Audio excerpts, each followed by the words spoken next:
औज़ुबिल्लाहिमिनश्शैतानिर्रजीम बिस्मिल्लाहिर्रहमानिर्रहीम। अस्सलामु अलैकुम वरहमतुल्लाहि वबरकातुहू। आज एक और नए वजीफ़े के साथ सैयद सदरुद्दीन हाज़िर खिदमत है। आज का वजीफ़ा उन बहन भाइयों के लिए है, दोस्तों के लिए है जिनका भाई, बेटा, शोहर, बाप शराब नोशी और बुरी खसलतों में पड़ गया हो और उसकी ये आदत ना छूट रही हो। तो आइए इस वजीफ़े को कीजिए। इंशाअल्लाह 21 रातों का ये अमल है, वजीफ़ा है।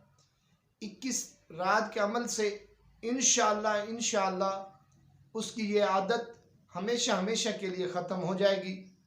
तो आइए वजीफ़ा और उसका तरीक़ाकार समाअत फरमाइए। नमाज इशा के बाद 202 मरतबा या अल-बर्र आपने पढ़ना है। नमाज इशा के बाद या अल-बर्र 202 मरतबा आपने पढ़ना है और वजीफ़ा करने के बाद आपने दुआ मांगनी है।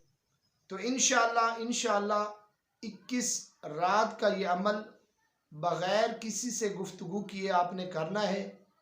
इंशाअल्लाह 21 दिन के अंदर अंदर उसकी ये बुरी आदत हमेशा हमेशा के लिए छूट जाएगी। वीडियो को सदका जारिया समझकर ज़्यादा से ज़्यादा शेयर कीजिएगा। मेरे हक़ में दुआ कीजिएगा। अस्सलामु अलैकुम वरहमतुल्लाह।